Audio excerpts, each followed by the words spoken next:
Bismillahirrahmanirrahim. Assalamualaikum warahmatullahi wabarakatuh. Di sini saya Rena Ayuning Tias dengan NIM 1852884. Saya dari kelas Teori Akuntansi kelas A, jurusan Akuntansi Fakultas Ekonomi UIN Malang. Di sini saya akan menjelaskan tentang implementasi SAK EMKM pada UMKM. Nah, yang pertama, apa sih SAK EMKM itu? SAK EMKM adalah Standar Akuntansi Keuangan Entitas Mikro, Kecil, dan Menengah. SAK EMKM ini ditetapkan oleh Dewan Standar Akuntansi Keuangan Ikatan Akuntan Indonesia atau biasa disebut dengan DSAK IAI dan DSAS IAI. Kemudian SAK EMKM ini mengacu pada persyaratan Standar Akuntansi Keuangan atau PSAK dan interpretasi Standar Akuntansi Keuangan atau ISAK dan dirancang lebih sederhana daripada SAK-ETAP. Sebelumnya kita perlu mengetahui bahwa pengguna SAK EMKM ini adalah usaha mikro, kecil, dan menengah yang belum memenuhi syarat menggunakan SAK-ETAP. SAK EMKM ini dirancang sebagai standar akuntansi yang lebih sederhana yang dapat digunakan untuk entitas mikro, kecil, dan menengah, sehingga UMKM dapat menyusun laporan keuangan untuk tujuan akuntabilitas dan pengambilan keputusan. Perlu diketahui bahwa SAK EMKM ini berguna dalam memberikan kemudahan kepada usaha UMKM dalam menyusun laporan keuangan, khususnya sesuai standar yang ada. Serta yang perlu diketahui, SAK EMKM ini sebagai acuan dalam pembuatan laporan keuangan yang berisi informasi dan juga kinerja dari usaha atau perusahaan tersebut. Kemudian penerapan laporan keuangan dalam UMKM ini meliputi laporan posisi keuangan, laporan laba rugi, dan catatan atas laporan keuangan. Nah, laporan keuangan ini disajikan dalam bentuk 2 periode atau biasa per 2 tahun minimum untuk dapat dibandingkan satu dan yang lainnya. Kemudian tujuan laporan keuangan menurut SAK EMKM dalam pendapat UNO 2019 adalah untuk menyediakan informasi posisi keuangan dan kinerja suatu entitas yang bermanfaat bagi sejumlah besar pengguna dalam pengambilan keputusan ekonomi oleh siapapun yang tidak dalam posisi dapat meminta laporan keuangan khusus untuk memenuhi kebutuhan informasi tersebut. Pengguna tersebut meliputi sumber daya bagi entitas, seperti kreditor maupun investor. Dalam memenuhi tujuannya, laporan keuangan juga menunjukkan pertanggungjawaban manajemen atas sumber daya yang dipercayakan kepadanya. Kemudian, tujuan laporan keuangan yang disajikan oleh entitas dapat diperinci sebagai berikut. Yang pertama yaitu memberikan informasi keuangan yang dapat dipercaya mengenai sumber-sumber ekonomi dan kewajiban serta model perusahaan.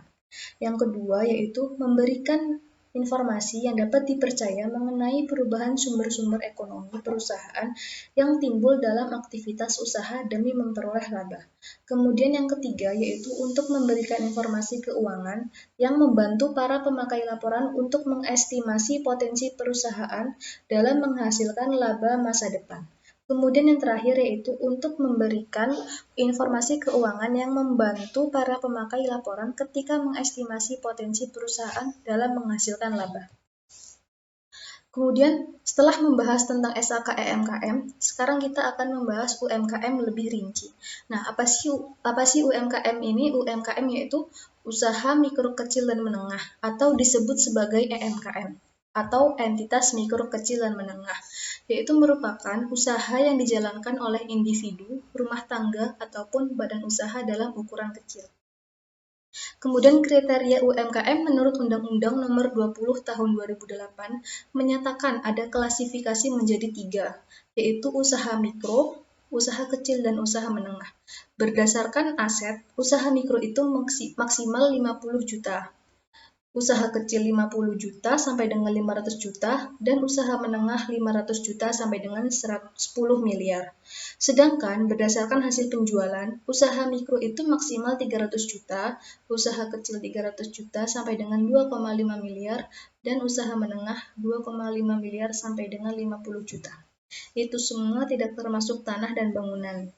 Akan tetapi, seiring berjalannya waktu, terdapat juga perubahan-perubahan seperti misalnya berdasar pada Peraturan Pemerintah Nomor 7 Tahun 2021 atau PP UMKM. merupakan bagian dari peraturan pelaksana UU Cipta Kerja ini, memberikan klasifikasi kepada UMKM agak berbeda. UMKM dikelompokkan berdasarkan kriteria modal usaha atau hasil penjualan tahunan. Modal usahanya adalah modal sendiri dan modal pinjaman untuk menjalankan kegiatan usaha. Kalau berdasarkan kekayaan bersih atau modal usahanya, usaha mikro paling banyak 1 miliar. Usaha kecil itu lebih dari 1 miliar sampai dengan maksimal 5 miliar.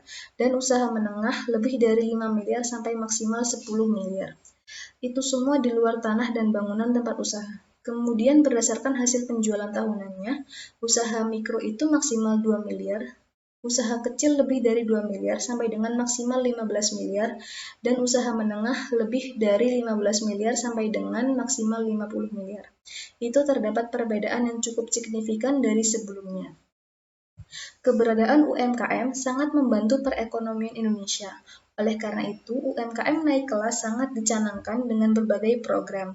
Untuk mendapatkan banyak dana atau modal dana investor dalam menjalankan usaha, maka salah satunya dibutuhkan pelaporan keuangan yang kredibel dan profesional, yaitu mengacu pada SAK EMKM atau SAK UMKM. Ini merupakan sebuah peraturan pelaporan keuangan yang disusun secara khusus bagi entitas mikro kecil dan menengah. Menurut SAK EMKM, setidaknya ada 3 laporan keuangan yang harus dibuat, yaitu yang pertama adalah laporan posisi keuangan, atau dikenal sebagai neraca.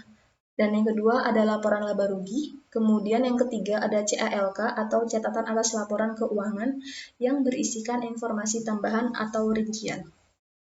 Setelah membahas tentang SAK EMKM dan UMKM, pengertiannya, sekarang kita akan membahas tentang contoh laporan keuangan UMKM.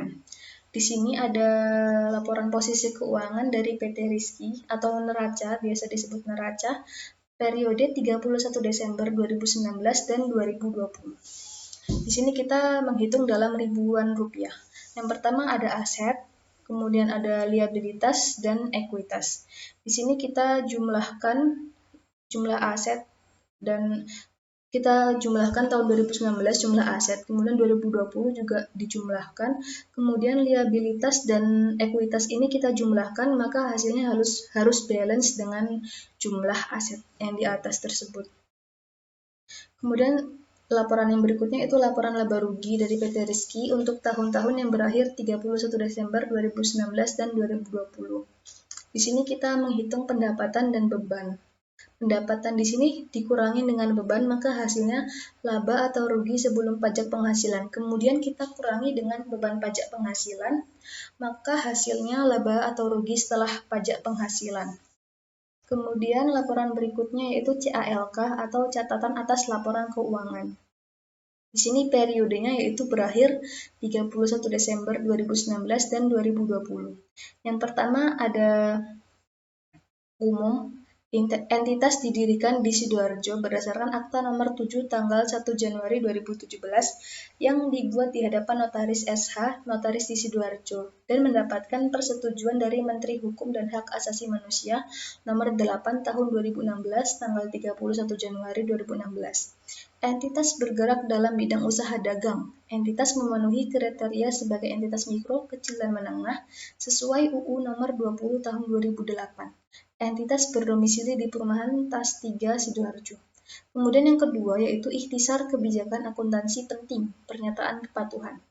Yaitu laporan keuangan disusun menggunakan standar akuntansi keuangan entitas mikro, kecil, dan menengah atau UMKM. Dasar penyusunan laporan keuangan adalah biaya historis dan menggunakan asumsi dasar akrual. Mata uang penyajian yang digunakan untuk penyusunan laporan keuangan UMKM ini adalah rupiah.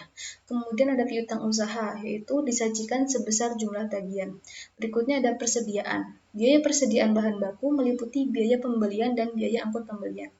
Biaya konversi meliputi biaya tenaga kerja langsung dan overhead. Overhead tetap dialokasikan ke biaya konversi berdasarkan kapasitas produksi normal. Overhead variabel dialokasikan pada unit produksi berdasarkan penggunaan aktual fasilitas produksi. Entitas menggunakan rumus biaya persediaan rata-rata. Kemudian ada aset tetap. Aset tetap dicatat sebesar biaya perolehannya jika aset tersebut dimiliki secara hukum oleh entitas. Aset tetap disusutkan menggunakan metode garis lurus tanpa nilai residu. Berikutnya yaitu pengakuan pendapatan dan beban. Pendapatan penjualan diakui ketika tagihan diterbitkan atau pengiriman dilakukan kepada pelanggan. Beban diakui saat terjadi. Yang terakhir yaitu pajak penghasilan. Pajak penghasilan mengikuti ketentuan perpajakan yang berlaku di Indonesia. Berikutnya di sini ada transaksi pada tahun 2019 dan 2020, yaitu pada akun kas, giro, deposito, piutang usaha, beban dibayar di muka, kemudian ada utang bank, saldo laba, pendapatan penjualan, beban lain-lain, dan yang terakhir yaitu beban pajak penghasilan. Cukup sekian penjelasan dari saya, kurang lebihnya mohon maaf dan terima kasih atas perhatiannya. Wabillahi taufiq wal hidayah. Wassalamualaikum warahmatullahi wabarakatuh.